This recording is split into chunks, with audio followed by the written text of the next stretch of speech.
بسم اللہ الرحمن الرحیم۔ السلام علیکم۔ آسمانوں اور زمین کی تخلیق کے بعد ہمیں اللہ کی ایک مخلوق کا بہت زیادہ ذکر ملتا ہے، ملائکہ، جنہیں ہم فرشتے بھی کہتے ہیں۔ ہم سے بہت پہلے پیدا کی گئی اور ہماری نظروں سے اوجھل مخلوق، لیکن ہمیں کیسے پتہ چلتا ہے کہ یہ ایگزسٹ کرتے ہیں اور ان کی موجودگی ماننا کیوں ضروری ہے؟ سورہ بقرہ میں 2 جگہ ملائکہ پر یقین رکھنا ایمان کا حصہ بتایا گیا ہے، اور ان دونوں میں سے ایک جگہ تو وہ عظمت والی آیات ہیں کہ جو معراج کے موقع پر 7ویں آسمان میں نازل ہوئی تھیں، اور جن کی مبارکباد دینے کے لیے ایک فرشتہ بالخصوص زمین پر آیا تھا، جس کے متعلق میں آپ کو آگے چل کر بتاؤں گا۔ انفیکٹ سورہ نساء میں ایک جگہ تو فرشتوں پر ایمان نہ رکھنا گمراہی کے مترادف بتایا گیا ہے، اور ہمارا آج کا سفر انہی فرشتوں کے بارے میں ہے۔ وہ کون ہیں، وہ کہاں رہتے ہیں، وہ دیکھنے میں کیسے ہیں، اور وہ کیا کرتے ہیں۔ لیکن آگے بڑھنے سے پہلے میں آپ کے سامنے ایک اور سوال رکھنا چاہتا ہوں کہ آخر ہم فرشتوں کو کیوں نہیں دیکھ پاتے؟ کیا کبھی آپ نے اس بارے میں سوچا ہے؟ سورہ حاقہ کی ایک آیت ہے کہ مجھے قسم ہے اس کی جو تم دیکھتے ہو اور اس کی جو تم نہیں دیکھتے۔ ہم کیا نہیں دیکھتے؟ آخر ایسی کون سی چیزیں ہیں جو ہمیں نظر نہیں آتی؟ اب بہت سے لوگ اس بات کا جواب ایسے دیں گے کہ ہمیں ہوا نہیں نظر آتی، ہمیں خوشبو نہیں نظر آتی۔ میرے خیال میں وہ لوگ بڑا سطحی سا جواب دے رہے ہوتے ہیں۔ ان تمام چیزوں کو ہم دیکھتے نہیں ہیں، لیکن ہم ڈیٹیکٹ تو کر رہے ہیں۔ ہوا کی رفتار بھی ڈیٹیکٹ ہو رہی ہے، خوشبو کی تیزی کا احساس بھی ڈیٹیکٹ ہو جاتا ہے۔ لیکن فرشتوں کو تو چھوڑیں، آسمان ہی میں کتنی ایسی چیزیں ہیں کہ جو ہم دیکھنا تو دور بلکہ ڈیٹیکٹ بھی نہیں کر پاتے، اور میں آپ کو بتاتا ہوں کہ کیسے۔ اس کائنات میں جو کچھ بھی دیکھا یا ڈیٹیکٹ کیا جا سکتا ہے وہ 19 قسم کی روشنی یا سگنلز دیتا ہے، جنہیں بینڈز کہتے ہیں، اور یہ 19 بینڈز مل کر وہ پٹی بناتے ہیں جسے اس کائنات کا الیکٹرو میگنیٹک اسپیکٹرم کہتے ہیں۔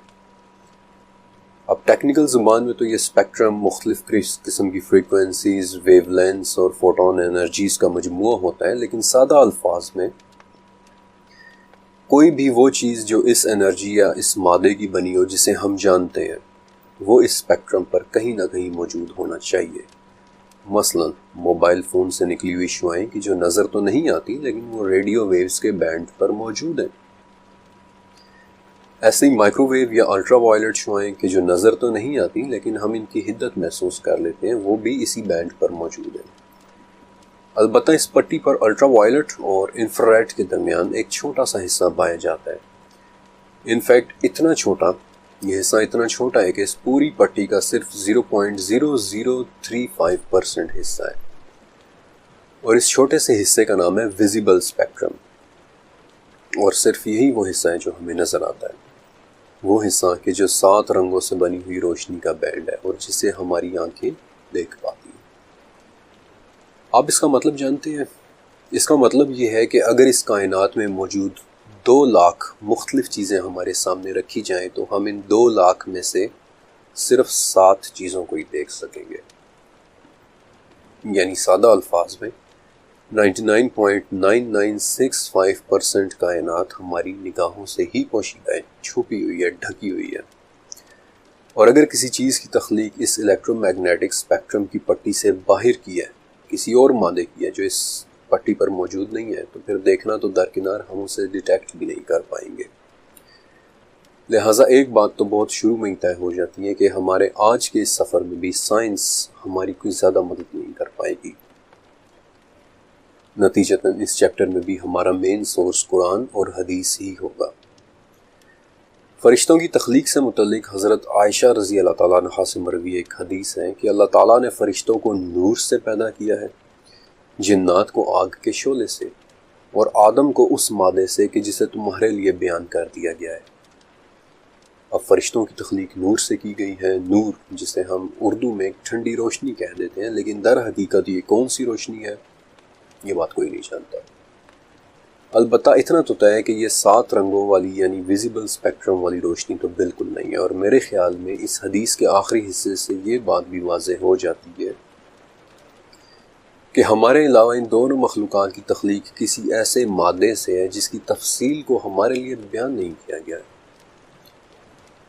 قرآن پاک میں فرشتوں کے لیے عربی لفظ ملائکہ استعمال ہوا ہے، جس کے دو ماخذ ہو سکتے ہیں۔ پہلا ملکہ، یعنی اس نے بادشاہی کی، یا پھر اس کا دوسرا ماخذ ایک عبرانی ایک ہبریو لفظ ملخ یعنی پیغام رساں بھی ہو سکتا ہے، اور یہ دونوں ماخذ اپنی جگہ ٹھیک بیٹھتے ہیں، کیونکہ فرشتے اللہ کی بادشاہی میں بھی آتے ہیں اور اسی کے حکم سے پیغام رسانی بھی کرتے ہیں۔ پھر قرآن و حدیث سے ہی ہمیں یہ بھی پتہ چلتا ہے کہ فرشتوں کی کوئی جسمانی ضرورت نہیں ہے۔ تھک جانا، کھانا پینا، غصہ کرنا یہ ان کی فطرت میں نہیں ہے، الا یہ کہ کسی خاص فرشتے کی تخلیق ہی اس فطرت پر ہوئی ہو۔ آگے چل کر میں آپ کو ایک ایسے فرشتوں کے بارے میں بتاؤں گا کہ جو بنے ہی غصے اور سختی کے لیے ہیں۔ اور ابو العالیہ رحمۃ اللہ علیہ فرماتے ہیں کہ تخلیق کے 6 دنوں میں سے ملائکہ کی تخلیق بدھ کے دن ہوئی تھی۔ میں ان فرشتوں سے بات شروع کروں گا کہ جو عام تخلیق کے ہیں، جو انسانوں کے زیادہ قریب رہتے ہیں، اور پھر اپنے سفر میں آہستہ آہستہ میں آپ کو ان سے بڑے فرشتوں، ان سے طاقتور فرشتوں اور ان فرشتوں کے بارے میں بھی بتاؤں گا کہ جو فرشتوں کی ہائرارکی میں سب سے اوپر ہیں۔ انسان کے قریب رہنے والے فرشتے اس کی پیدائش ہی سے اس کے ساتھ منسلک ہو جاتے ہیں۔ اللہ کے نبی صلی اللہ علیہ وآلہ وسلم نے فرمایا تھا کہ انسان کی پیدائش شروع ہوتے ہی اللہ رحم مادر میں ایک فرشتہ مقرر کر دیتا ہے کہ جو کہتا ہے یا رب اب یہ نطفہ ہے، یا رب اب یہ علقہ ہے، یا رب اب یہ مضغہ ہو چکا ہے۔ پھر جب اللہ کے حکم سے ماں کے پیٹ میں انسان کی خلقت پوری ہو جاتی ہے تو وہ پوچھتا ہے کہ یا رب یہ مذکر ہے یا مؤنث، یا رب یہ بدبخت ہوگا یا نیک بخت، یا رب اس کی عمر کتنی ہے، اور یا رب اس کے مقدر میں روزی کتنی ہے۔ اور پھر اللہ کے حکم سے وہ فرشتہ اس انسان کی روزی، اس کی عمر، اس کا رزق اور اس کا نیک یا بد ہونا لکھ دیتا ہے۔ پھر جب وہ فرشتہ فارغ ہو کر چلا جاتا ہے تو ایک دوسرا فرشتہ آ کر اس نو مولود یعنی اس بچے کی حفاظت کرتا ہے، یہاں تک کہ اس بچے کو سمجھ بوجھ آ جائے۔ پھر وہ فرشتہ بھی چلا جاتا ہے اور اس کی جگہ انسان کا نامہ اعمال لکھنے والے 2 فرشتے آ جاتے ہیں۔ پھر موت کے وقت وہ 2 فرشتے بھی چلے جاتے ہیں اور ملک الموت یعنی موت کا فرشتہ آ جاتا ہے۔ پھر وہ فرشتہ بھی روح لے کر چلا جاتا ہے اور قبر میں سوال اور جواب کرنے والے فرشتے آتے ہیں جنہیں ہم منکر نکیر کہتے ہیں۔ الغرض انسان کی پیدائش سے لے کر اس کی موت کے بعد تک کچھ فرشتے ہر وقت اس کے قریب ہوتے ہیں۔ لیکن ان فرشتوں کے متعلق ہم کیا جانتے ہیں؟ سورہ انفطار، یقیناً تم پر نگہباں عزت والے لکھنے والے مقرر ہیں کہ جو کچھ تم کرتے ہو وہ اسے جانتے ہیں۔ یہ آیت کرامن کاتبین کے بارے میں ہے۔ کرامن کاتبین ہمارے قریب موجود فرشتوں میں سے 2 فرشتے ہیں۔ یہ وہ فرشتے ہیں کہ جو ہمارے تمام نامہ اعمال لکھ رہے ہیں، لیکن انہیں کرامن یعنی باعزت کیوں کہتے ہیں؟ کیونکہ ابن عباس رضی اللہ تعالیٰ عنہ سے روایت ہے کہ آپ صلی اللہ علیہ وسلم نے فرمایا اللہ نے ان فرشتوں کو بہترین اخلاق عطا فرمائے ہیں، یہ قبیح اعمال کے وقت انسان سے پیچھے ہٹ جاتے ہیں۔ اور ابن ابی حاتم میں روایت ہے کہ کرامن کاتبین نامی یہ 2 فرشتے 2 حالتوں میں انسان سے پیچھے ہٹتے ہیں۔ پہلی حالت کہ جب وہ حالت جنابت میں ہو، یا پھر جب وہ غسل کر رہا ہو۔ انہی کرامن کاتبین فرشتوں کا ذکر سورہ یونس میں بھی ہے۔ ہمارے قریب رہنے والے فرشتوں کی ایک اور قسم سورہ رعد میں ہے، معقبات۔ سورہ رعد کی آیت ہے کہ اس کے لیے اس کے آگے اور پیچھے معقبات مقرر ہیں کہ جو اللہ کے حکم سے اس کی حفاظت کرتے ہیں۔ معقبات انسان کے آگے اور پیچھے اس کی حفاظت کے لیے مقرر ہونے والے فرشتے۔ ابن جریر میں تفسیر ابن جریر میں حضرت عثمان رضی اللہ تعالیٰ عنہ سے روایت ہے کہ میں نے آپ صلی اللہ علیہ وسلم سے پوچھا کہ یا رسول اللہ انسان کے ساتھ کتنے فرشتے ہوتے ہیں؟ تو آپ صلی اللہ علیہ وسلم نے 10 فرشتوں کا ذکر کیا تھا، جن میں سے ایک ایسا بھی تھا کہ جو حلق کی حفاظت کرتا ہے، 2 وہ فرشتے کہ جو آنکھوں کی حفاظت کرتے ہیں، اور حضرت علی رضی اللہ تعالیٰ عنہ سے روایت ہے کہ ہر انسان کے ساتھ اس کی حفاظت کرنے والے فرشتے مقرر ہیں، اور اگر اللہ کی مرضی نہ ہو تو کوئی شخص کسی کو چاہ کر بھی قتل نہیں کر سکتا، کیونکہ اس کی حفاظت کے لیے اللہ کے حکم سے اس پر فرشتے اس کی پروٹیکشن کرتے ہیں۔ اور یہ فرشتے صرف 2 حالتوں میں اس کے پاس سے ہٹتے ہیں، ایک تب کہ جب تقدیر میں لکھا ہوا پیش آ جائے، یا پھر جب موت کا وقت آ جائے۔ اور انہی نگہبان پروٹیکٹیو فرشتوں کا ذکر سورہ طارق میں بھی ہے کہ کوئی ایسا نہیں کہ جس پر نگہبان فرشتہ نہ ہو. These are the guardian angels. لیکن اللہ کے خاص لوگوں کے لیے حفاظت بھی خاص ہو جاتی ہے. مثلاً سعد بن وقاص نے رضی اللہ تعالیٰ عنہ نے احد کے موقع پر دیکھا کہ دو لوگ سفید کپڑوں میں ملبوس آپ صلی اللہ علیہ وسلم کو اپنی حفاظت میں لیے بڑی سختی کے ساتھ کافروں سے لڑ رہے ہیں. سعد بن وقاص کہتے ہیں کہ ان دونوں کو میں نے نہ ہی کبھی اس سے پہلے دیکھا تھا اور نہ ہی کبھی اس کے بعد دیکھا. سورہ سجدہ میں ہم پر مقرر ایک اور فرشتے کا ذکر ہے. کہہ دیں کہ تمہیں موت کا فرشتہ موت دے گا جو تم پر مقرر کیا گیا ہے. موت کے فرشتے کو قرآن پاک میں صرف ملک الموت یعنی موت کا فرشتہ ہی کہہ کر بلایا گیا ہے. اور ابن ابی حاتم کی روایت میں آپ صلی اللہ علیہ وسلم کی حدیث ہے کہ ملک الموت زمین کے تمام بحری و بری علاقوں سے پوری طرح واقف ہے.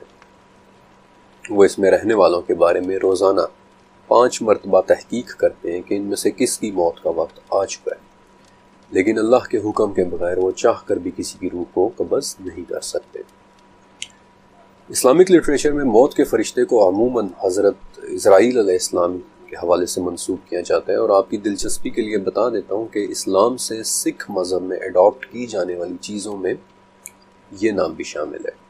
جہاں گرو گرنتھ کے پہلے اور 5ویں محل میں یعنی چیپٹر میں وہ اسرائیل نامی ایک فرشتے کا ذکر کرتے ہیں کہ جو روگوں کی روحیں نکالتا ہے. لیکن ملک الموت یعنی موت کے فرشتے کے علاوہ سورہ نازیات میں ان کے زیر حکم یعنی ملک الموت کے زیر حکم مزید 2 قسم کے فرشتوں کے متعلق موجود ہے. سورہ نازیات کی پہلی 5 آیات پڑھیے، آپ کو 5 نام نظر آئیں گے: نازیات، ناشطات، سابحات، سابقات اور مدبرات.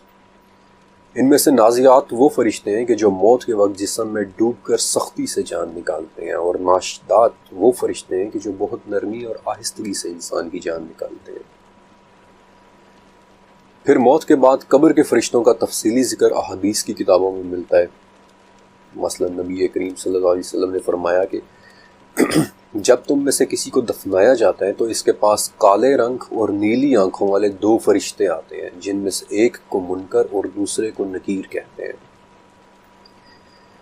ان فرشتوں کے حوالے سے بخاری میں بھی یہ آتا ہے کہ قبروں میں تمہاری آزمائش ایسے ہوگی کہ جیسے کان دجال کے سامنے یا پھر اس کے قریب قریب. قبر ہی کے متعلق مسند احمد میں ایک ایسے فرشتے کا ذکر ملتا ہے کہ جسے کافر کی قبر میں مسلط کیا جاتا ہے. وہ فرشتہ اندھا، گونگا اور بہرا ہوتا ہے، اور اس کے ہاتھ میں ایک ایسا گرز ہوتا ہے کہ اگر اسے کسی بڑے پہاڑ پر مارا جائے تو وہ پہاڑ مٹی مٹی ہو جائے. اب اس سے پہلے کہ میں آپ کو بڑے فرشتوں اور ان کی ڈسکرپشن کے متعلق بتاؤں، آپ کے لیے یہ جاننا ضروری ہے کہ فرشتے آخر ہیں کہاں پر.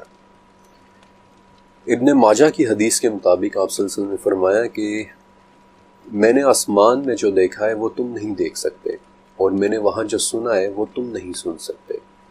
آسمان چرچراتا ہے اور اس کا حق ہے کہ وہ چرچرائے. اس میں 4 انگلیوں کے برابر کی جگہ بھی خالی نہیں، مگر یہ کہ وہاں کوئی نہ کوئی فرشتہ اپنا ماتھا ٹکائے اللہ رب العزت کے حضور سجدہ ریز ہو. جو کچھ میں جانتا ہوں اگر تمہیں اس کا علم ہو جائے تو تم ہنسو کم اور روگے زیادہ.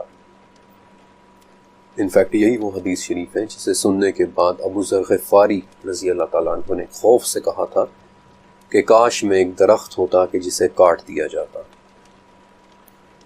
لیکن کائنات کی ان بے کراں وسعتوں میں موجود فرشتے کیا کر رہے ہیں؟ کیا انہیں رب کریم کی تسبیح اور اسے سجدہ کرنے کے علاوہ بھی کچھ امور دیے گئے ہیں؟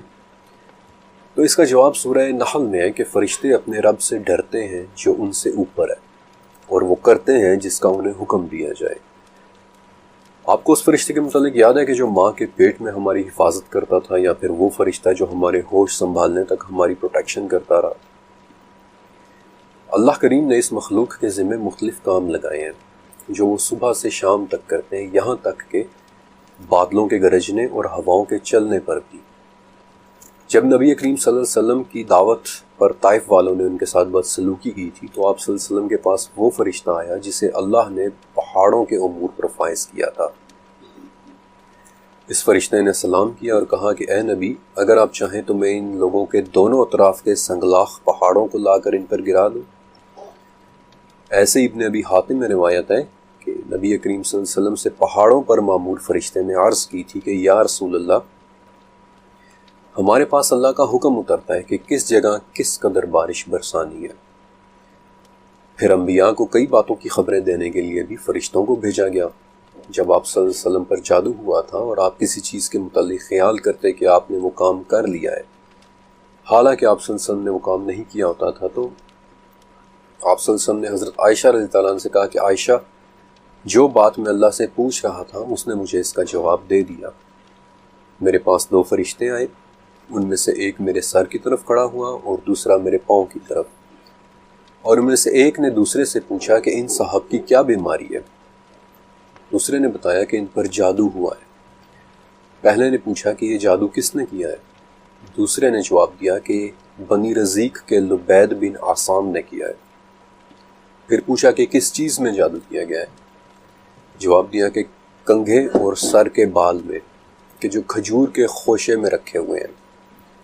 سوال کرنے والے نے پھر پوچھا کہ یہ جادو اس وقت کہاں ہے؟ اور جواب دینے والے نے کہا کہ زروان کے کنویں میں۔ اور پھر ان فرشتوں کی خبر پر نبی کریم صلی اللہ علیہ وسلم اپنے چند اصحاب کو لے کر اس کنویں پر گئے اور اس جادو کو اس کے غلاف سمیت دفن کروا دیا۔ قرآن پاک میں فرشتوں کا دوسرے انبیاء اور غیر انبیاء کے ساتھ گفتگو اور ان تک اللہ کا پیغام پہنچانے کا بھی ذکر ہے، کیونکہ سورہ شورا کے مطابق ناممکن ہے کہ اللہ کسی بندے سے کلام کرے سوائے وحی کے، یا پردے کے پیچھے سے، یا پھر کسی فرشتے کو بھیجے۔ مثلا سورہ ہجر، فرشتے کی حضرت ابراہیم علیہ السلام کے ساتھ بات چیت۔ سورہ ہجر، فرشتے کی حضرت لوط علیہ السلام کے ساتھ بات چیت۔ سورہ آل عمران، فرشتے کا حضرت زکریہ علیہ السلام کو آواز دے کر خوشخبری سنانا۔ پھر سورہ مریم، فرشتے کا حضرت مریم علیہ السلام کو عیسیٰ علیہ السلام کی خبر دینا۔ سورہ ہود، ابراہیم علیہ السلام کی بیوی سارہ علیہ السلام کو ایک بیٹے اسحاق اور ان کے بعد یعقوب کی خبر دینا۔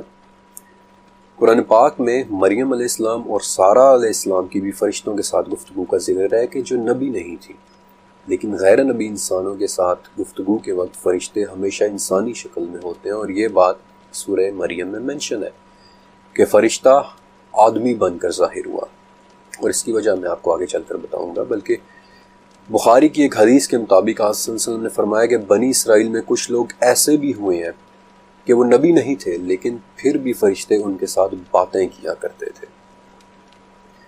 فرشتوں کا انسانوں کے گھروں میں آنے اور جانے کا ذکر کثرت سے ملتا ہے، لیکن ایک موقع ایسا ہے کہ جہاں سے یہ فرشتے فوراً پیچھے ہٹ جاتے ہیں۔ نبی کریم صلی اللہ علیہ وسلم نے فرمایا کہ فرشتے ان گھروں میں داخل نہیں ہوتے جن میں کتا یا تصویر ہو، لیکن کچھ فرشتے ایسے ہیں کہ جن کا احادیث میں خصوصی طور پر آنے کا ذکر ملتا ہے۔ مثلا مسلم کی ایک حدیث کے مطابق ایک مرتبہ حضرت جبرائیل علیہ السلام آپ صلی اللہ علیہ وسلم کے پاس بیٹھے ہوئے تھے کہ آسمان سے ایک ایسی آواز آئی کہ جیسی دروازہ کھلنے کی آواز ہوتی ہے۔ حضرت جبرائیل علیہ السلام نے سر اوپر آسمان کی طرف اٹھایا اور کہا کہ آج آسمان میں وہ دروازہ کھلا ہے جو آج سے پہلے کبھی نہیں کھولا گیا تھا۔ اور اس وقت ایک فرشتہ اترا جس کے لیے جبرائیل علیہ السلام نے کہا کہ یہ وہ فرشتہ ہے کہ جو آج سے پہلے کبھی زمین پر نہیں آیا۔ اس فرشتے نے سلام کیا اور آپ صلی اللہ علیہ وسلم کو مبارک دی اور آپ کو 2 نور ملنے کی خوشخبری سنائی اور کہا کہ یہ آپ سے پہلے کبھی کسی نبی کو نہیں دیے گئے، لیکن یہ آپ کو دیے جائیں گے۔ ان میں سے پہلا نور سورہ فاتحہ اور دوسرا نور سورہ بقرہ کی آخری 2 آیات ہیں۔ پھر مسند احمد میں ایک روایت ہے کہ نبی کریم صلی اللہ علیہ وسلم نے ام سلمہ رضی اللہ عنہا سے فرمایا تھا کہ مجلس کو درست اور ٹھیک ٹھاک کر دیں، کیونکہ آج وہ فرشتہ آ رہا ہے جو آج سے پہلے زمین پر کبھی نہیں آیا۔ انفیکٹ یہ وہی فرشتہ تھا جس نے آپ صلی اللہ علیہ وسلم کو حسین رضی اللہ تعالیٰ عنہ کے قتل کی خبر دی تھی، اور وہ سرخ مٹی بھی دکھائی تھی کہ جہاں حسین رضی تعالیٰ عنہ نے شہید ہونا تھا۔ لیکن یہ فرشتے زمین پر آتے کیسے ہیں، یا زمین سے آسمان کی طرف جاتے کیسے ہیں؟ سورہ معارج کی 4 آیت سے پتہ چلتا ہے کہ فرشتے ایسے راستوں کے ذریعے اترتے اور چڑھتے ہیں کہ جو ایک طرح کے راستے ہیں۔ اس آیت کے مطابق یہ وہ راستے ہیں کہ جن سے فرشتہ 50,000 سال کا سفر ایک ہی دن میں طے کر لیتا ہے۔ بلکہ ترمذی میں تو فرشتوں کے ان راستوں کو استعمال کرنے کا طریقہ بھی لکھا ہوا ہے۔ کہ کوئی بھی فرشتہ زمین سے لا حول ولا قوت الا باللہ کہے بغیر نہیں اڑ سکتا یا اٹھ سکتا۔ اب بڑے فرشتوں کے متعلق بتانے سے پہلے میں 3 ایسے ناموں کے بارے میں آپ کو بتانا چاہتا ہوں جن کے حوالے سے مجھے زیادہ انفارمیشن نہیں مل سکی، لیکن ان کے فائز ہونے کے مقامات بہت حیرت انگیز ہیں۔ ان میں سے پہلا نام ہے ارتیائیل نامی ایک فرشتہ کا، کہ جو بنی آدم کے دل سے رنج و غم کو دور کرنے پر فائز ہے۔ دوسرے فرشتے کا نام کعب بن احبار سے ملی ایک روایت میں ہے۔ وہ کہتے ہیں کہ جنت میں ایک فرشتہ ہے جس کا نام بھی مجھے معلوم ہے۔ وہ فرشتہ اپنی پیدائش سے لے کر اب تک جنتیوں کے لیے زیور بنا رہا ہے، اور وہ قیامت تک اسی کام میں مگن رہے گا۔ اور اگر اس کے بنائے ہوئے زیورات میں سے ایک کنگن بھی اس دنیا میں آ جائے تو سورج کی روشنی اس طرح مدھم ہو جائے گی کہ جیسے سورج کے نکلنے پر چاند ماند پڑ جاتا ہے۔ اور تیسرا نام ہے سورہ کہف والے ذوالقرنین کا، جنہیں حضرت عمر رضی اللہ تعالیٰ عنہ کے ایک قول کی بنیاد پر کچھ علماء فرشتہ ہی مانتے ہیں۔ اب یہاں سے آگے میں آپ کو آسمان کی طرف لے کر جاؤں گا کہ جہاں ہمیں چند بڑے اور چند بہت ہی طاقتور فرشتے ملیں گے۔ جو حدیث معراج ابن عباس رضی اللہ تعالیٰ عنہ سے مروی ہے، اس میں وہ معراج کی رات نبی کریم صلی اللہ علیہ وسلم کے کئی فرشتوں کو دیکھنے کا ذکر کرتے ہیں، اور اس حدیث کی بنیاد پر آگے چل کر 10ویں صدی کے شافعی اسکالر ابو اسحاق الثعلبی نے بھی اپنی تفسیر میں فرشتوں کے متعلق بڑی ڈیٹیل لکھی ہے، جس میں وہ پہلے آسمان رقیع پر موجود حبیب نامی ایک فرشتے کا ذکر کرتے ہیں کہ جس کا آدھا جسم برف سے بنا ہے اور آدھا جسم آگ سے، اور ایسی برف کہ نہ وہ آگ کو بجھاتی ہے اور ایسی آگ کہ وہ نہ برف کو پگھلاتی ہے۔ اس تفسیر میں آگے چل کر تیسرے آسمان یعنی کیدوم کے اوپر 70,000 سروں والے ایک فرشتے کا بھی ذکر ہے۔ انفیکٹ اس کے بارے میں مزید تفصیل حضرت علی رضی اللہ تعالیٰ عنہ کی ایک روایت میں ملتی ہے کہ ایک فرشتہ ایسا ہے جس کے 70,000 منہ ہیں، ہر منہ میں 70,000 زبانیں ہیں، ہر زبان پر 70,000 لغات یعنی لینگویجز ہیں، اور ان تمام زبانوں سے وہ اللہ تعالیٰ کی تسبیح بیان کرتا ہے، اور اللہ اس کی ہر تسبیح سے ایک ایسے فرشتے کو پیدا کرتا ہے کہ وہ دوسرے فرشتوں کو تو دیکھ سکتے ہیں لیکن دوسرے فرشتے انہیں نہیں دیکھ سکتے۔ اسی طرح الثعلبی کی تفسیر میں چوتھے آسمان یعنی معونہ پر کسفائیل نام کے ایک فرشتے کا ذکر ہے کہ جو آنسوؤں کا فرشتہ بھی کہلاتا ہے، اور پانچویں آسمان یعنی ریقا پر جہنم کے داروغہ فرشتے مالک کے ہونے کا ذکر ملتا ہے۔ اس فرشتے مالک کے متعلق سورہ زخرف میں ہے کہ جہنمی اس کا نام لے لے کر پکار کر کہیں گے کہ اے مالک، کاش تیرا رب ہمیں موت ہی دے دے، اور وہ جواب میں کہے گا کہ نہیں نہیں، تمہیں ہمیشہ یہی رہنا ہے۔ مالک رب تعالیٰ کے پراسرار ترین فرشتوں میں سے ایک ہے، نہ صرف مالک خود بلکہ ان کے زیر حکم کام کرنے والے تمام فرشتے بھی، اور میں چاہتا ہوں کہ ان کے بارے میں آپ کو ضرور بتاؤں۔ سورہ علق کی 10ویں آیت سے آگے دراصل ایک واقعے کے متعلق ہے۔ مکہ میں ایک واقعہ ہوا تھا، اور یہ واقعہ سلسلۃ الصحیحہ میں رپورٹڈ ہے کہ عمر بن حشام یعنی ابو جہل محمد صلی اللہ علیہ وسلم کو نماز پڑھنے سے روکتا تھا، اور ایک مرتبہ جب آپ صلی اللہ علیہ وسلم حرم شریف کے قریب نماز پڑھ رہے تھے اور ابو جہل وہاں سے گزرا تو وہ چلایا کہ اے محمد، کیا میں نے تجھے نماز پڑھنے سے منع نہیں کیا تھا؟ اور اس پر آپ صلی اللہ علیہ وسلم نے بھی آپ صلی اللہ علیہ وسلم سے سخت دھمکی آمیز باتیں بھی کہی تھیں، لیکن آپ صلی اللہ علیہ وسلم نے بھی اسے کڑا جواب دیا تھا، اور اس پر وہ مزید غصے ہوا اور کہنے لگا کہ اے محمد، تو مجھے کس چیز سے ڈرا رہا ہے؟ اس وادی میں سب سے زیادہ حمایتی اور مجلس والے میرے ہیں۔ اور ابو جہل کی اسی بات پر سورہ علق کی 17ویں اور 18ویں آیت نازل ہوئی تھی کہ یہ اپنی مجلس والوں کو بلا لے، ہم بھی زبانیہ کو بلا لیں گے۔ اور صحیح مسلم میں اس سے آگے کے الفاظ ہی ہیں کہ ابو جہل نے آگے بڑھ کر محمد الرسول اللہ صلی اللہ علیہ وسلم کی گردن پر اپنا پاؤں رکھنا چاہتا، لیکن وہ اچانک الٹے پاؤں پیچھے ہٹا اور اپنے ہاتھوں سے خود کو بچانے لگا۔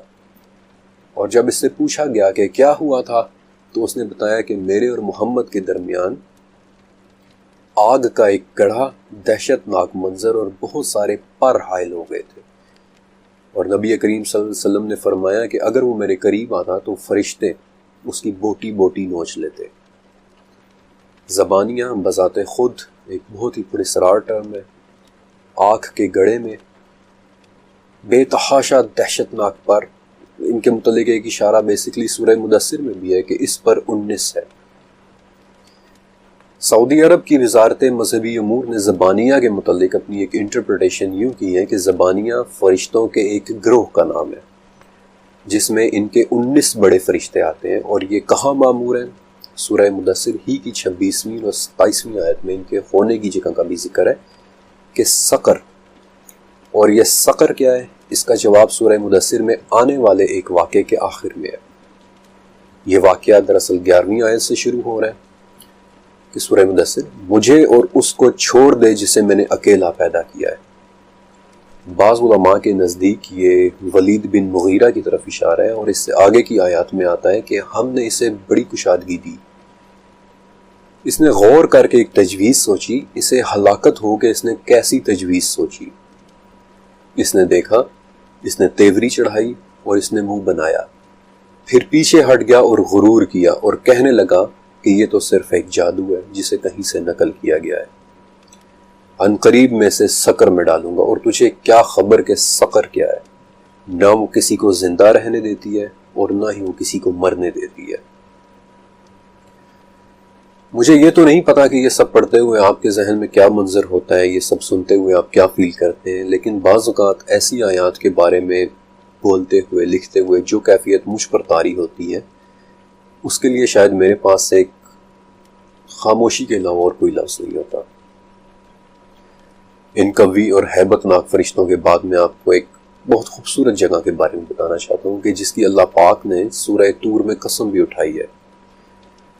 بیت المعمور، 7ویں آسمان یعنی غریبہ پر موجود ایک عبادت کا جس میں فرشتے عبادت کرتے ہیں۔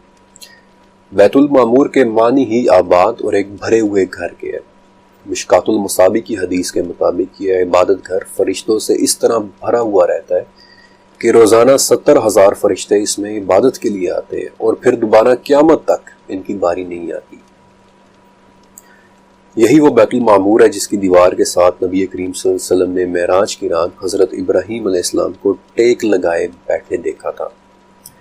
اس میں عبادت کرتے فرشتوں کے حوالے سے صحیح مسلم میں ایک بہت پیاری حدیث ہے۔ نبی کریم صلی اللہ علیہ وسلم نے فرمایا کہ ہمیں یعنی مسلمانوں کو لوگوں پر 3 باتوں کے ذریعے فضیلت دی گئی ہے، جن میں سے ایک یہ ہے کہ ہماری صفیں فرشتوں کی صفوں کی طرح بنائی گئی ہیں۔ ان کے بعد میں آپ کو ان 2 میں سے ایک ایسے فرشتے کے متعلق بتانا چاہتا ہوں جن کا نام نہ صرف قرآن پاک میں منشن ہے بلکہ اللہ تعالیٰ نے فرمایا ہے کہ جو ان کا دشمن ہے وہ خود اللہ کا دشمن ہے۔ حضرت میکائیل علیہ السلام، جنہیں علماء اس بات سے منسوب کرتے ہیں کہ اللہ نے ان کے ذمے اپنی مخلوق کو روزی پہنچانے کی ذمہ داری دے رکھی ہے، یا پھر کچھ علماء کے مطابق یہ ان فرشتوں کو کمانڈ کرتے ہیں کہ جو قدرت کے قوانین پر مامور ہے، مثلا نباتات کا اگانا یا بارش کا برسانا وغیرہ۔ اور یہ ان فرشتوں میں سے بھی ہیں جن پر آپ صلی اللہ علیہ وسلم نے اپنی دعا میں سلامتی بھی بھیجی ہے۔ مسند احمد میں علی بن حسین رحمۃ اللہ علیہ کہتے ہیں کہ حضرت میکائیل علیہ السلام کا نام عبید اللہ ہے۔ سلسلۃ الصحیحہ کی ایک حدیث کے مطابق نبی کریم صلی اللہ علیہ وسلم نے ایک مرتبہ جبرائیل علیہ السلام سے پوچھا کہ جبرائیل، میں نے کبھی میکائیل کو ہنستے ہوئے نہیں دیکھا۔ تو جبرائیل علیہ السلام نے عرض کیا کہ یا رسول اللہ صلی اللہ علیہ وسلم، جب سے جہنم بنی ہے میکائیل ہنسے نہیں ہے۔ اس سے آگے مسند احمد کی حدیث میں ملتا ہے کہ پھر آپ صلی اللہ علیہ وسلم نے پوچھا کیا میکائیل نے آپ سے مزاحن کبھی کوئی بات کہی ہے؟ تو اس پر جبرائیل بولے کہ وہ مجھ سے مزاحن صرف اتنا ہی پوچھ سکتے ہیں کہ کہیں میں بھی آگ سے تو نہیں بنا۔ میکائیل علیہ السلام کے بعد ایک اور بڑے فرشتے جنہیں اللہ نے ایک بہت بڑے کام کے لیے مامور کر رکھا ہے، قیامت کے دن سور کے پھونکنے پر۔ سور کے جو ترمذی کے مطابق ایک سینگ جیسی کوئی چیز ہے کہ جس میں پھونکے جانے کے بعد قیامت نے واقع ہو جانا۔ مسند احمد میں آپ صلی اللہ علیہ وسلم فرماتے ہیں کہ میں کیسے آرام کر سکتا ہوں جبکہ اسرافیل سور پر منہ لگائے ہوئے اس میں پھونکنے کو تیار کھڑے ہیں اور وہ صرف حکم الہی کے منتظر ہیں۔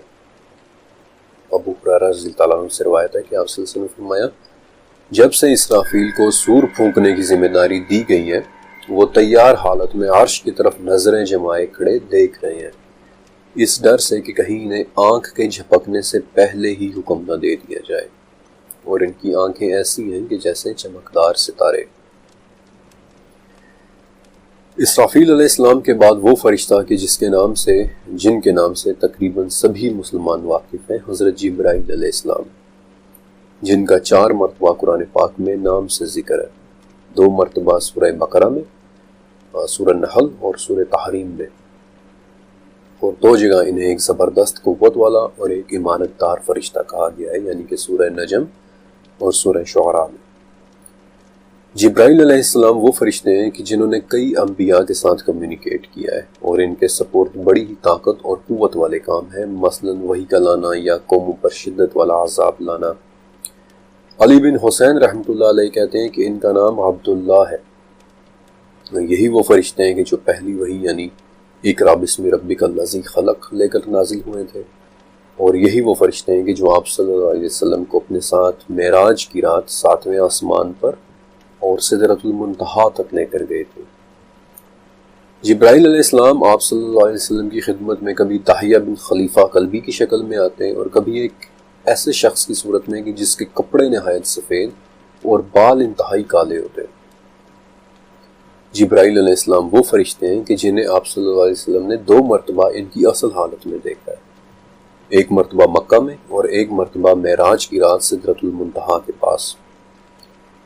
جبرائیل علیہ السلام کی اصل صورت ایسی ہے کہ ایک بہت ہی عظیم الشان قوت والا فرشتہ کہ جن کے 600 گہرے سبز رنگ کے پر ہیں، جن میں سے ہر ایک پر پورے کے پورے افق پر چھایا ہوا ہے، اور ہر ایک پر میں سے موتی، زمرد، یاقوت اور جواہرات جیسی اشیاء جھڑ رہی ہوتی ہیں، اور جن کی حقیقت سوائے اللہ رب العزت کی اور کوئی نہیں جانتا۔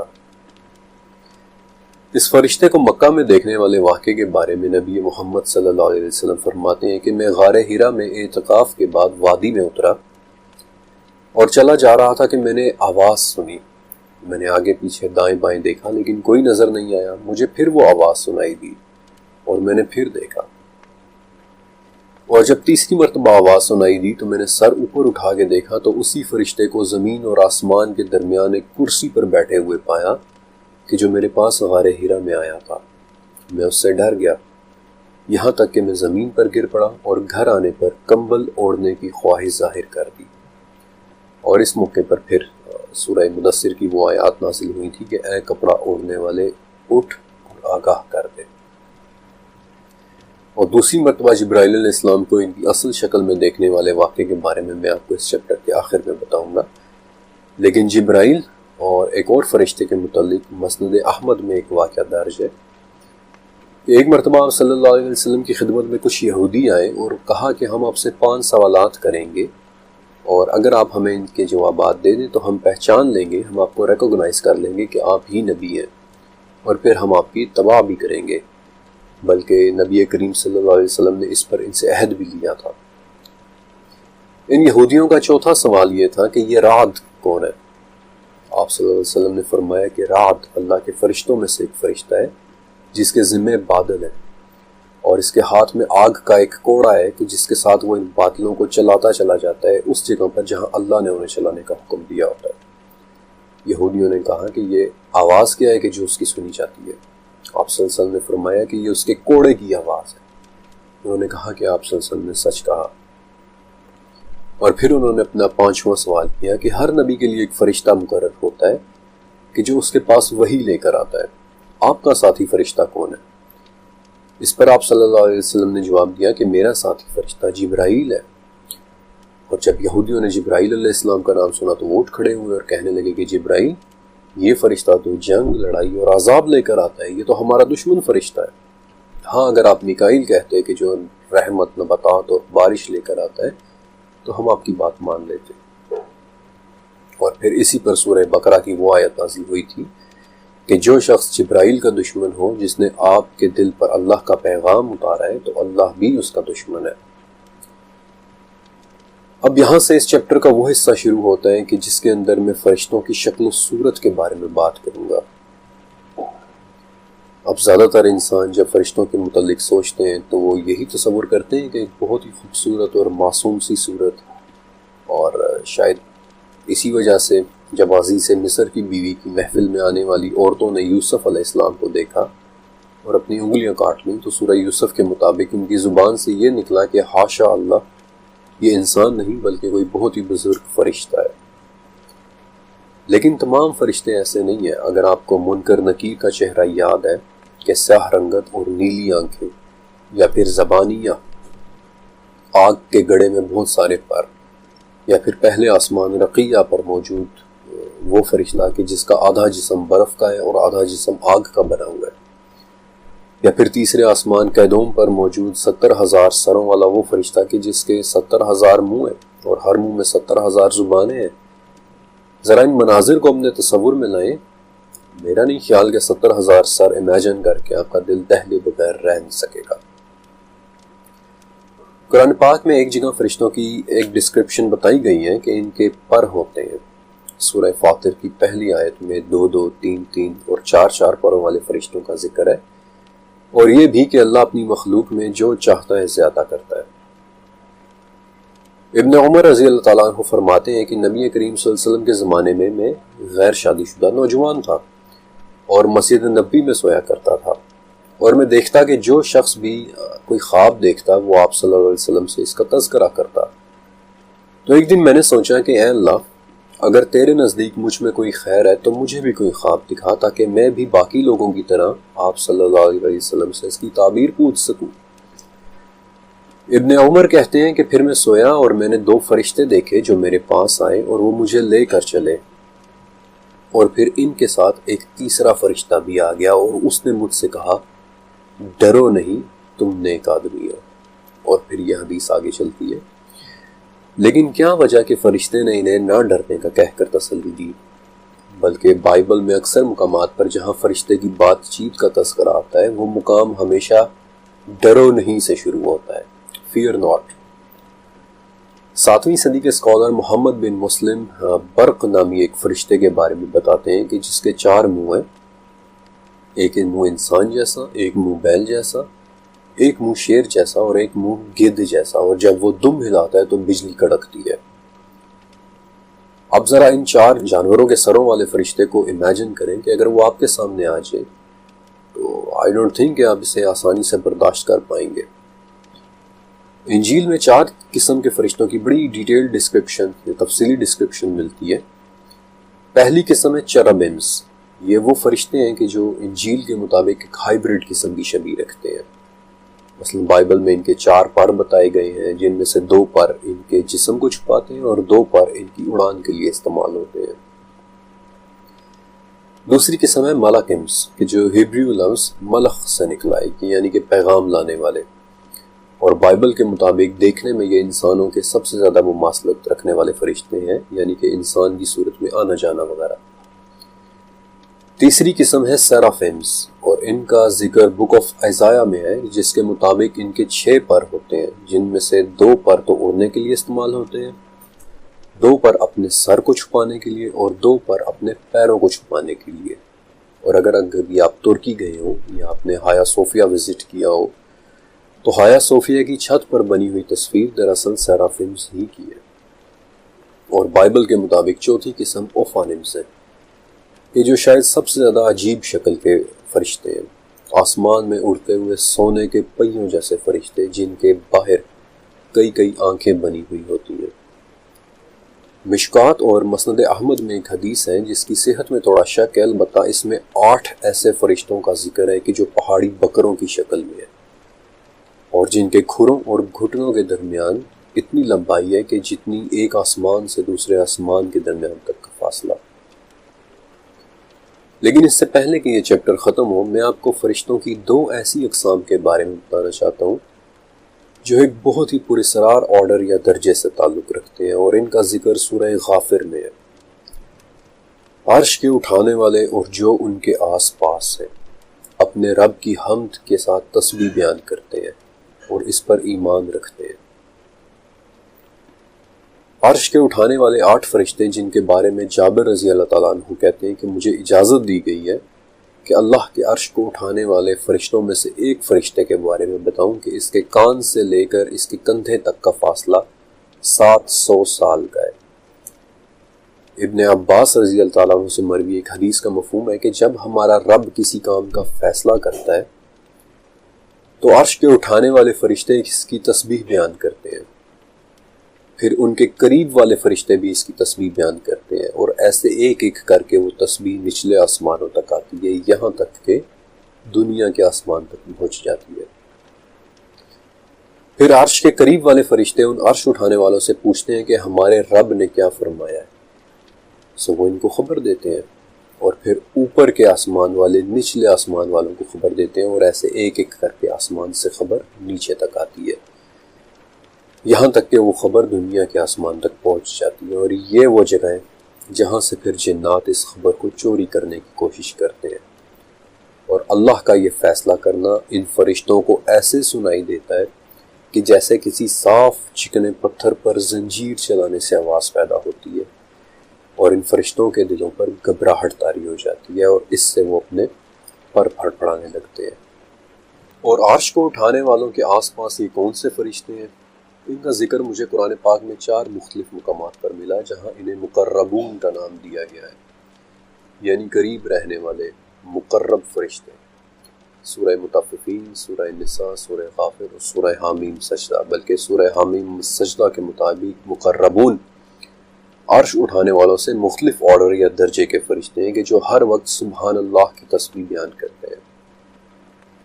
سورہ مطففین کے مطابق یہی وہ مقربون ہے کہ جو عرش کے قریب موجود علیین کو دیکھ رہے ہیں۔ علیین کہ جس کا مطلب بلندیوں کی بھی بلندیاں ہیں، ایک لکھی ہوئی کتاب ہے جہاں نیکوں کی روحیں اور ان کے نامہ اعمال محفوظ کیے جاتے ہیں، اور مقربون ہمیشہ اس کے پاس رہتے ہیں۔ یہی وہ مقربون ہے کہ جن کے متعلق خواجہ میر درد نے وہ مشہور شعر بھی لکھا تھا کہ درد دل کے واسطے پیدا کیا انسان کو، ورنہ طاعت کے لیے کچھ کم نہ تھے کروبیاں۔ مقربون، کروبیاں، حمد بیان کرنے والے فرشتے۔ اور حیرت کی بات یہ ہے کہ 3500 سال پرانے عاشوری لٹریچر کی سٹڈی کے دوران مجھے ایک لفظ ملا تھا کارب، کہ جو ایک ایسی مخلوق کے لیے استعمال ہوتا ہے جو ہر وقت تعریف بیان کرتی ہے۔ اور ان مقربون یا کروبیاں کے متعلق بہت زیادہ تفصیل ایک 13ویں صدی میں لکھی جانے والی کتاب کتاب العجائب و غرائب الموجودات اس کے اندر بھی ہیں، لیکن وہ تفصیل پھر کسی اور دن کے لیے۔ 7ویں آسمان غریبہ سے لے کر عرش تک، ان دونوں کے درمیان عرش کے اٹھانے والے فرشتوں، اسرافیل اور مقربون کے علاوہ اور کون کون سے فرشتے ہیں، یہ ہمارے علم سے باہر کی بات ہے۔ اس سے آگے کیا ہے کوئی نہیں جانتا۔ جیسے سورہ طٰہٰ کی 110ویں آیت کی تفسیر میں ہے کہ اللہ نے یہ قرآن نازل کیا، اس میں ان چیزوں کا علم ہے کہ جن سے اللہ نے اپنے بندوں کو مطلع کرنا چاہا، یعنی نشانیاں، ہدایات، اللہ کی رضامندی اور اس کی ناراضگی کے احکامات، ماضی و مستقبل کی خبریں، ورنہ ان سب کے علاوہ بھی اللہ کی وہ مقدس صفات ہیں جنہیں نہ کوئی نبی جانتا ہے اور نہ ہی کوئی فرشتہ، الا یہ کہ اللہ تعالیٰ خود سے انہیں معلوم کروا دے۔ فرشتے حقیقت میں دیکھنے میں کیسے ہیں؟ سچ کہوں تو شاید انسان اس کے لیے تیار نہیں ہے، ریڈی نہیں ہے۔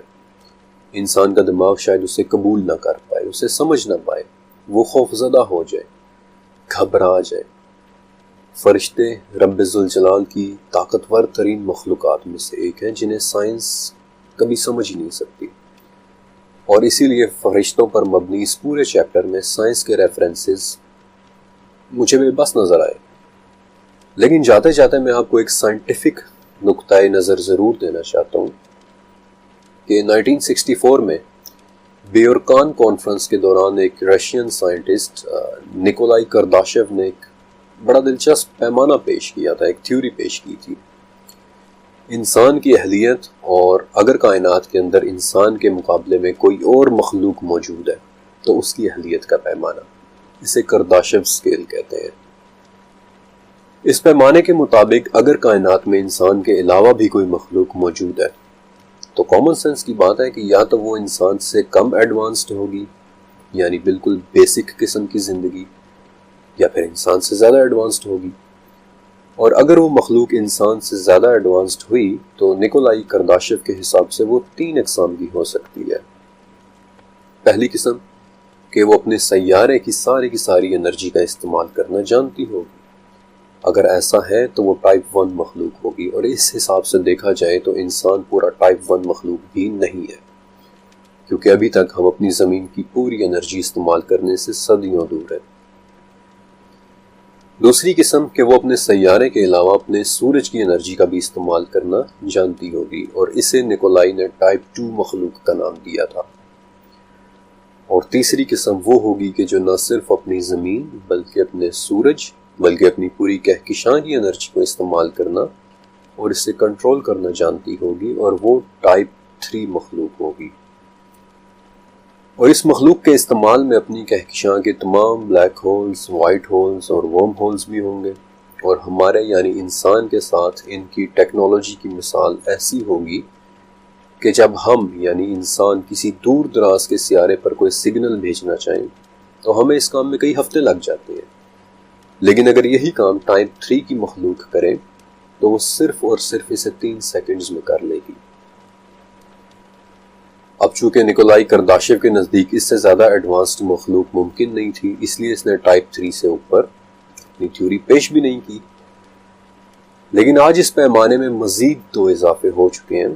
ایک ٹائپ 4 مخلوق بھی ہو سکتی ہے کہ وہ مخلوق جو نہ صرف اپنی کہکشاں اور اس کے ورم ہولز یعنی دروازوں یا شارٹ کٹس کو استعمال کرنا جانتی ہوگی، بلکہ ٹائپ 4 مخلوق اس پوری کائنات کے ورم ہولز کا استعمال کرنا جانتی ہوگی۔ اور پھر اس سے اوپر ایک اور ٹائپ ہے، ٹائپ 5 مخلوق، کہ جو نہ صرف اس کائنات بلکہ اس کائنات کی پرے کی کائناتوں تک بھی رسائی رکھتی ہوگی، وہاں کی حقیقتوں تک بھی رسائی رکھتی ہوگی۔ اب میرا آپ سے ایک سوال ہے کہ میں نے آج آپ کو بہت سے فرشتوں اور اللہ کی طرف سے انہیں دی گئی صلاحیتوں کے متعلق بتایا، کہ وہ فرشتے جو آسمانوں کے دروازے کھول کھول کر نبی کریم صلی اللہ علیہ وسلم کے پاس قرآن کی آیات کی مبارک باتیں لے کر آیا کرتے تھے، وہ فرشتے جو اللہ کے حکم سے محمد رسول اللہ صلی اللہ علیہ وسلم کو راتوں رات مسجد حرام سے مسجد اقصی اور پھر مسجد اقصی سے پہلے آسمان رقیہ کے دروازوں تک،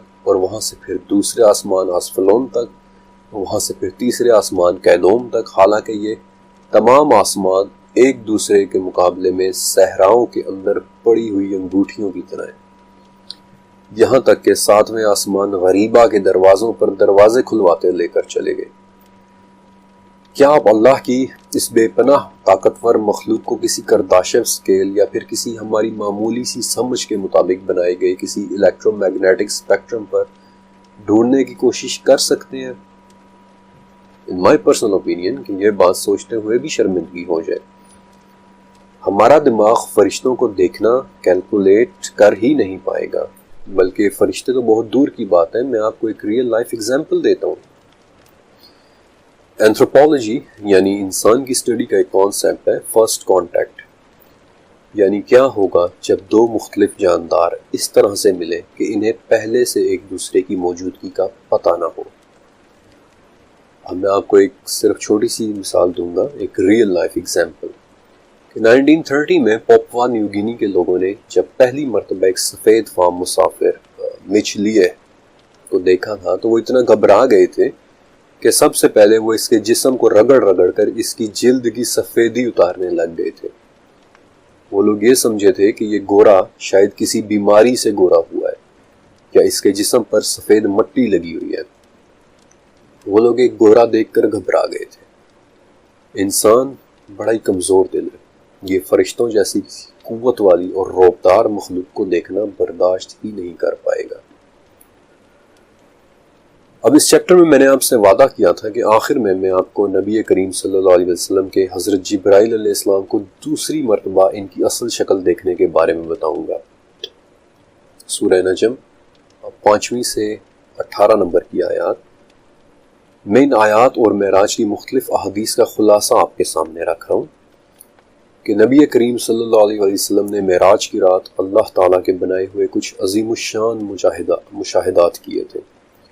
چھٹے آسمان دقنا کہ جو سونے اور سرخ پتھروں سے بنا ہوا ہے، جہاں ایک عظیم الشان درخت سدرۃ المنتہا ہے جس کی جڑیں چھٹے آسمان دقنا اور شاخیں 7ویں آسمان غریبہ تک جاتی ہیں۔ ایک ایسا درخت جس پر سونے سے بنے ہوئے پروانے منڈلاتے رہتے ہیں اور دنیا کی کوئی مخلوق اس کے رنگوں کی خوبصورتی کو بیان نہیں کر سکتی۔ یہ وہ مقام تھا کہ جہاں نبی کریم صلی اللہ علیہ وسلم نے حضرت جبرائیل علیہ السلام کو دوسری مرتبہ ان کی اصل شکل میں دیکھا، اس حالت میں کہ ان کے گہرے سبز رنگ کے 600 پر تھے جنہوں نے تمام افق کو ڈھانپا ہوا تھا اور ان کے عظیم الشان پروں سے موتی، زمرد اور یاقوت جھڑ رہے۔ اور ایک روایت میں ہے کہ جب جبرائیل علیہ السلام کو ورائے حجاب رب ذوالجلال کی موجودگی کا احساس ہوا تو وہ اسی وقت وہیں پر سجدے میں گر پڑے تھے۔ اب صرف ایک لمحے کے لیے تصور کریں، اس منظر کو امیجن کریں کہ ایک عظیم الشان درخت جس کی جڑیں چھٹے اور شاخیں ساتویں آسمان میں ہو، جس کے رنگوں اور جس کی خوبصورتی کو دنیا کی کوئی مخلوق بیان نہ کر سکتی ہو، جس پر سونے کے بنے ہوئے پروانے منڈلا رہے ہو، اور وہاں ایک عظیم الشان بزرگ فرشتہ ہمارے واحد معبود رب ذوالجلال والاکرام کی بارگاہ میں سجدہ ریز ہو۔ اپنی 35 سالہ زندگی کے دوران میں نے اس سے زیادہ طاقتور اور اس سے زیادہ خوبصورت منظر کبھی بھی تصور نہیں کیا۔ اور اسی لیے سورہ نجم کی 18ویں آیت میں آتا ہے کہ بے شک اس نے اپنے رب ذوالجلال کی بڑی بڑی نشانیوں میں سے بعض نشانیاں دیکھ لی۔ اس چیپٹر کا اختتام میں ترمذی کی ایک بڑی پیاری حدیث کے ساتھ کرنا چاہتا ہوں کہ حضرت محمد مصطفیٰ صلی اللہ علیہ وسلم نے فرمایا کہ کچھ فرشتے ایسے بھی ہیں کہ جو زمین میں گھومتے پھرتے رہتے ہیں، جب وہ کسی قوم کو اللہ کا ذکر کرتے پاتے ہیں تو وہ ان کے پاس بیٹھ جاتے ہیں، اور بعد میں جب یہ فرشتے آسمان کی طرف جاتے ہیں تو اللہ تعالیٰ ان سے پوچھتا ہے کہ میرے بندے کیا کر رہے ہیں، حالانکہ وہ خوب جانتا ہے۔ فرشتے جواب دیتے ہیں کہ یا رب وہ تیری تعریف اور بزرگی بیان کر رہے ہیں۔ اللہ فرماتا ہے کہ کیا انہوں نے مجھے دیکھا ہے؟ فرشتے کہتے ہیں کہ اللہ انہوں نے آپ کو نہیں دیکھا۔ پھر اللہ فرماتا ہے کہ اگر وہ مجھے دیکھ لیتے تو کیا ہوتا؟ پھر وہ پوچھتا ہے کہ وہ لوگ کیا چاہتے ہیں اور کیا مانگتے ہیں؟ فرشتے کہتے ہیں کہ یا رب وہ جنت مانگتے ہیں۔ اللہ تعالیٰ پوچھتا ہے کہ کیا انہوں نے جنت دیکھی ہے؟ فرشتے کہتے ہیں کہ نہیں یا رب انہوں نے جنت نہیں دیکھی۔ تو اللہ فرماتا ہے کہ اگر وہ دیکھ لیتے تو کیا ہوتا؟ پھر اللہ تعالیٰ پوچھتا ہے کہ وہ کس چیز سے دور بھاگتے ہیں؟ فرشتے کہتے ہیں کہ یا رب وہ جہنم سے بچنا چاہتے ہیں۔ اللہ تعالیٰ پوچھتا ہے کہ کیا انہوں نے جہنم کو دیکھا ہے؟ فرشتے کہتے ہیں کہ نہیں یا رب۔ اللہ تعالیٰ فرماتا ہے کہ اگر وہ دیکھ لیتے تو کیا ہوتا؟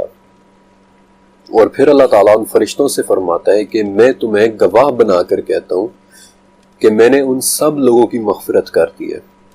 فرشتے کہتے ہیں کہ یا اللہ ان میں ایک شخص ایسا بھی تھا کہ جو مجلس میں آپ کے ذکر کے لیے نہیں بلکہ اپنے کسی کام کے لیے آیا تھا۔ اللہ تعالیٰ پھر فرماتا ہے کہ وہ لوگ ایسے ہیں کہ ان کا ہم نشین بھی محروم نہیں رہ سکتا، تم گواہ رہو کہ میں نے اس شخص کو بھی بخش دیا کہ جو ان کے پاس اپنی ضرورت سے آیا تھا۔ سچ کہوں تو مجھے اپنا آپ اس آخری شخص کی طرح لگتا ہے کہ جو علم کی تلاش میں صرف اس لیے پھرتا ہے کہ وہ اپنے رب کی بڑائی بیان کر سکے، اور یہ ڈاکیومنٹری لکھنے کی وجہ صرف اور صرف یہی تھی کہ میں اپنے اللہ کا ذکر بیان کروں۔ شاید اللہ ان فرشتوں کو گواہ بنا کر مجھے بھی معاف کر دے۔